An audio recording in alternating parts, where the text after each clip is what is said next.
back here. Welcome back to my podcast. So today I'm going to talk about the first book in the Harry Potter series, Harry Potter and the Philosopher's Stone. So I've been reading a book series called Harry Potter, and I finished the first book, which is Harry Potter and the Philosopher's Stone. So I'm going to tell you about it. Well, it all starts when there was the Dursley family. In the Dursley family, there was Mrs. Dursley, Mr. Dursley, and their child, Dudley Dursley. So, let me tell you a little short story. So when Harry was 1 year old, just a baby, Voldemort came and he killed his parents. And then he tried to kill Harry, but somehow, since Harry's mother sacrificed herself to save Harry, because of that power of love, Harry didn't get killed, and he got the scar and became the boy who lived. He was the only one to survive a killing curse. So, then, because of that, since Harry had no parents, let me just start at the beginning. So, once upon a time, Mr. Dursley was just driving to the market, and he saw a cat reading the sign which said Private Drive. And then he rode along, and again he saw that same black cat reading the map of the Private Drive. Then he rode along to the market, and he saw lots of people wearing black cloaks. And he was like, is it some black cloak birthday? And he went back home, and there were owls just attacking his car. They wanted to give a letter, or they desperately wanted to talk to him. And then when he went home, so sometimes in a house, there's a bench thing, not exactly a bench, a wooden thing. The same cat he saw reading the sign in the map was there, and he was saying, shoo, shoo, get away from my house. But the cat didn't even budge. It didn't even blink. Mr. Dursley went to his room and just kept watching the cat, and it didn't move or blink at all. And then finally he fell asleep, and it still didn't move or blink. Then a person called Albus Dumbledore came, and he had this some device or magical thing, and he just pressed it once, and all the lights in Private Drive turned off, probably because he didn't want people to see this. And then Hagrid, there was a person called Hagrid, and with a flying motorcycle, he came with a baby. And I think you might know who that baby was. Yep, it was the boy who lived, Harry James Potter. So Harry Potter was, of course, still a baby, and he had to live with the Dursleys because Harry's mother's sister was Mrs. Dursley, Petunia Dursley. He called her Aunt Petunia. Then finally, when he grew up and he was 11 years old, this is a really surprising part. The Dursleys hated Harry because they were muggles, and muggles means non-magical people. And Aunt Petunia's sister was magical, and so was her husband, and probably her son. But they didn't know if Harry was magical, and neither did Harry, because since Harry was only 1 year old when his parents died, he didn't remember how they died.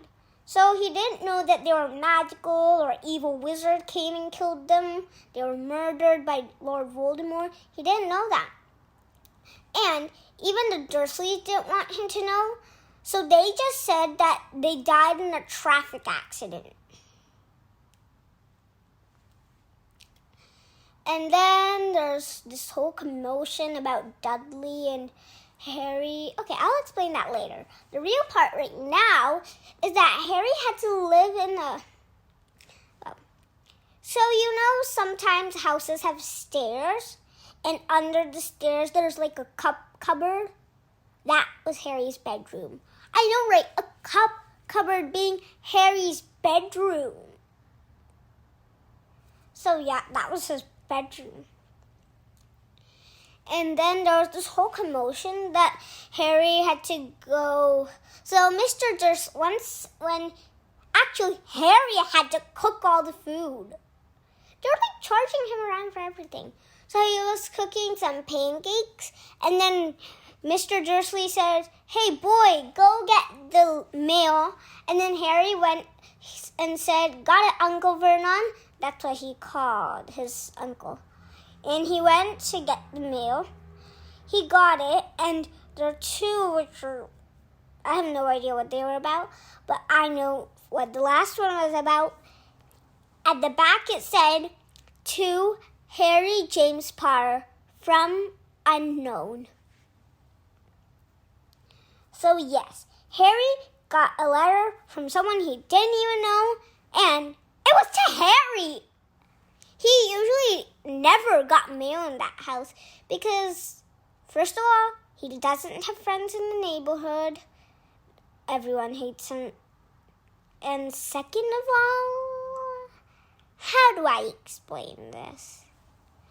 He hasn't made any friends at all since, of course, he didn't even go to school or go out when he was 1 year old. He only got to spend 1 year with his parents, and then they got murdered. So all those other years he had to spend with the Dursleys. But he was kind of getting used to it, but he really hated them and wished he could at least go somewhere else. At least for 1 year, and then come back to them. But he really hated them. So, let's get back to the letter. So the letter was to Harry Potter. And he went and gave the other two to Uncle Vernon. And he was going to read his one. But then Dudley was like, "Hey, what do you have here?" Harry just said nothing. And Dudley just took his letter out of the hand and gave it to his father and said, "Hey, Dad, Harry was reading this." And then Harry just got up and slammed his hands on the table and said, "Give that back, it's for me." And Uncle Vernon said, "Who would be sending a letter to you? You don't have any friends." And then he opened the letter and said, "Dursley, go away." And then Dursley went to Harry's side of the table, and he read the letter and gasped at Harry and said, "Go to your room, both of you. We'll explain this tomorrow, or maybe never." And Harry was like, "What does the letter say? Just tell me." And he was just shouting for what the letter said, and so was Dudley. Only Aunt Petunia and Uncle Vernon read the letter. Later I'll tell you how Harry figured out what the letter was written. And then, like a million birds came, and they just gave the letter, tried to give the letter to Harry, but still Uncle Vernon didn't give the letter. Even Dursley was trying to. And then he locked all the doors. And guess what? The whole house flooded with letters from the chimney. And then Harry was like trying to catch one, and he got one. And Uncle Vernon caught him, and he just sent him to his room like he was a prisoner or something. And then finally he said, "We're moving to a new house." And they went to a new house, and Hagrid just burst in. He was really bushy with a big beard, and we could barely see his mouth. And he was almost the whole size of he had to sit down and come in through the door. He could barely fit in the house. And then he told Harry what the letters were about. They were that Harry has been addressed to Hogwarts School of Witchcraft and Wizardry. And Harry was a wizard. And then there was a lot of commotion. He turned Harry into pig. No, he turned Dudley into pig. And by he, I mean Hagrid turned Dudley into a pig, and he had a pigtail. And Hagrid nearly broke the chimney. And then they went, and finally, Harry literally made a DIY. What is that called again? Right. He made a DIY calendar, just like me, to count down the days until September 1st, because that was the day he got to leave the Dursleys for 1 whole year. He got to go to Hogwarts School of Witchcraft and Wizardry. Then he went and while going, he didn't know what to do because it said, okay, let me just skip right to the source. So, Hagrid and Harry went to Diagon Alley, and he met Professor Quirrell, so there was like this potion lab place. It was called Leaky Cauldron. And it was almost like invisible to the people who are not magical. I mean, like, no one who is not magical went there. So Hagrid and Harry went there. Actually, Harry didn't know if it was invisible to muggles. So they went there, and he saw Professor Quirrell, who was going to be the defense against the dark arts teacher. And he said, hello. Oh, Harry Potter, wow. And then he just kind of fainted because he was really surprised to see the boy who lived. And then he met a bunch of other people, including Ollivander. He was the wand maker, and then he had to go back to his wand shop. And then Hagrid took Harry through,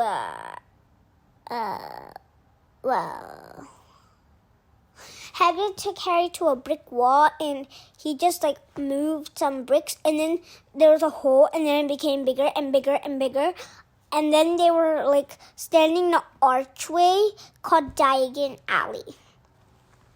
So they went there and shopped everything for Harry and went to the Hogwarts Express. I'm going right to the source. Okay, so then since he didn't know where platform 9 3/4 were, since there was only platform 9 and 10, so he didn't know what platform 9 3/4 was. So he met Ron, he met Molly Weasley, and she had, oh my God, 4 daughters. Actually, she had 6 daughters. I mean, how am I so crazy? She had 4 sons. Actually, she had 6 sons. But the 2 of them already stopped magic school because they already passed 7th grade. Magic school only in the 7th grade. So then there was this whole thing or a big conversation. And then she said, this is Fred and George. Fred and George were twins. And then there was Percy, who was he wasn't a head boy. He was going to be a head boy soon, but right now he was a prefect. And Ron, this was his first year at Hogwarts. And she also brought along a daughter, Ginny. She was only 10 years old, so she couldn't go. You have to be 11 years old for first year in Hogwarts. So there was this wall in the middle of platform 9 and 10, and magical people can just go through the wall. So they went through the wall to the Hogwarts Express. They had to do a little bit walking, and then they went to the Hogwarts Express. And, they met Hermione Granger. Okay, let me just skip to the fun part. Ron showed Harry his pet Scabbers, who actually belonged to Percy, but Percy gave it to Ron. And then Malfoy came. He was a person that Harry saw in Diagon Alley. I didn't tell you that. But yeah, they kind of became enemies right there at Diagon Alley. And then he was like, to Harry, "Hi, meathead." And Goyle was like, "Ooh, we finished all our sweets, so I guess we could borrow some of yours." And I said borrow like that because he was doing air quotes. And he just swiped the sweets, and he accidentally hit Ron's face, and Ron just fell down. Well, not her, of course, but he just fell down. And Scabbers woke up, and and Ron was like, "Scabbers, no, wait!" And Scabbers just bit Goyle, and Goyle just swung around the whole compartment, and then he dropped all the sweets, and they showered on Harry and Ron.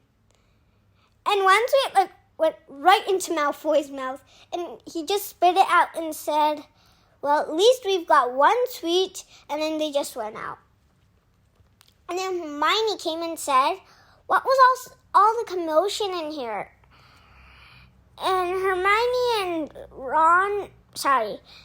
and Ron weren't really friends with Hermione yet, but trust me, they were going to be best friends in the end.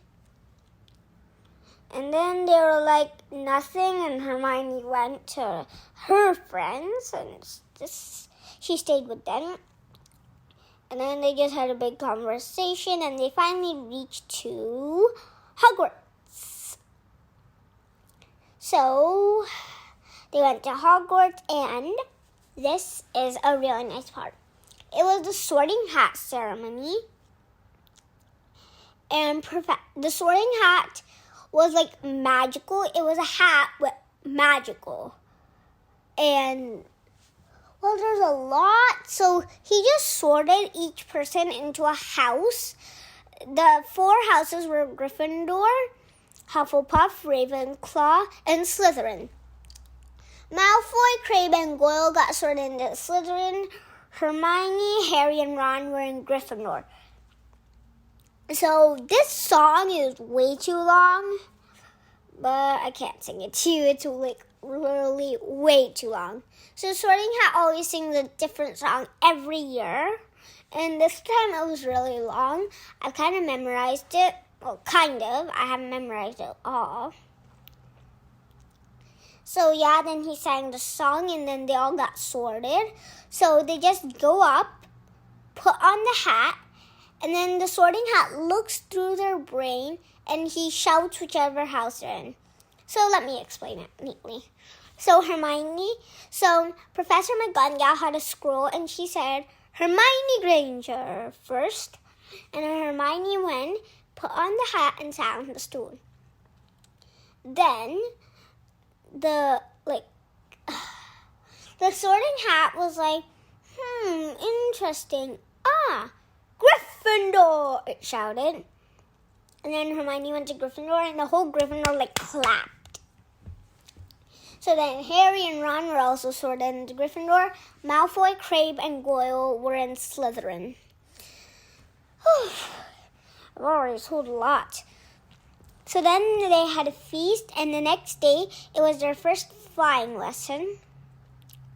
Actually, I think I've already told a lot, so I'm just going to tell about the flying lesson and then one Quidditch match. And next time, I'll tell you about it later because there's a lot to go through. So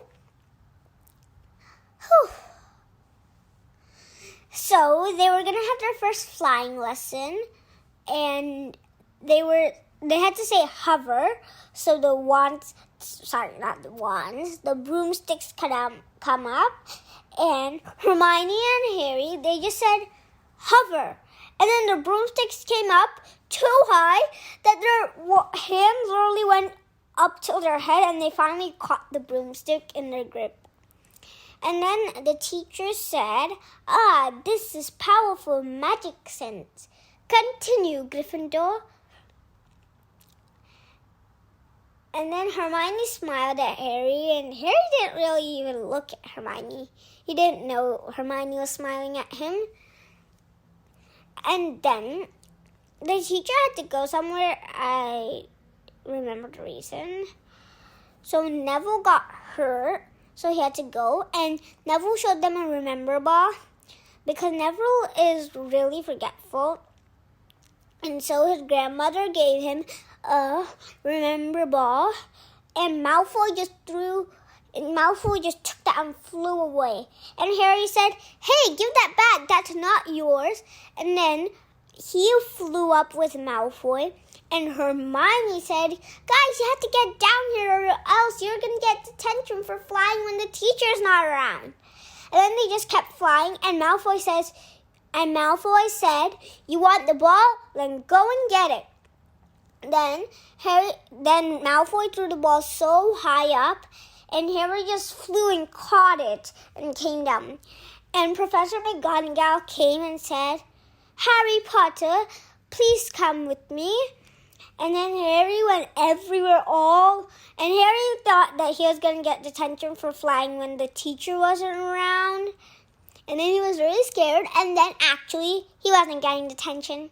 He met Oliver Wood, captain of the Quidditch Gryffindor team. And Professor McGonagall said, "Oliver, I have got you a seeker." And that was Harry. A seeker...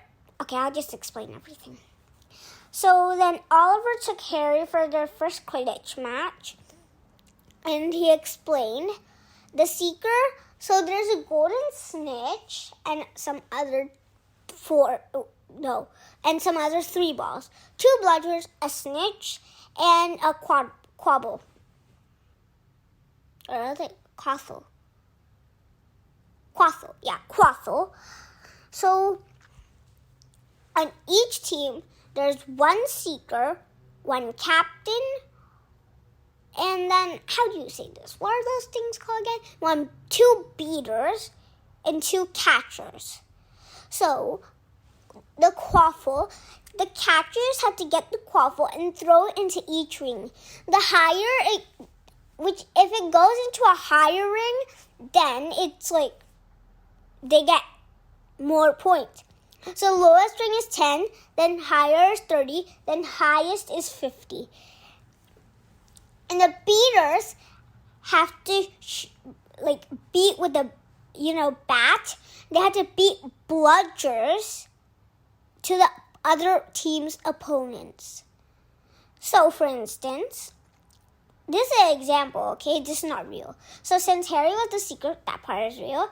And just pretend. This is not real, okay? This is not real. So pretend Malfoy was the beater for Slytherin, and Harry was the seeker for Gryffindor. So if the bludger came to Malfoy, he would beat it with the bat, and if it hit Harry, he would get hurt or something, because that does something hard now. And then some points will be taken. Like, if he was really injured, then only few points will be taken. But if he was not that injured, for some reason, if he's really injured, some points will be taken. But if he's not that much injured, then a lot of points will be taken. I don't know why that's that. And finally, the last thing, the seeker. The seeker has to catch a golden snitch which can fly. And that was Harry's job. Professor McGonagall said that Harry should be the new seeker because he caught the remember ball. So she thought that Harry should be the seeker. And finally, the team got a seeker, and then they played a match, and actually, Harry got the snitch in his mouth. He could have choked. Yeah, but then Gryffindor won, and he noticed something about Snape, blah, blah, blah. Well, that's all I'm telling for now. Bye. See you next podcast. And after I finish telling you about this book, I'll tell you about the second book, which is Harry Potter and the Chamber of the Secrets. Bye-bye. Thanks for listening. Keep tuned.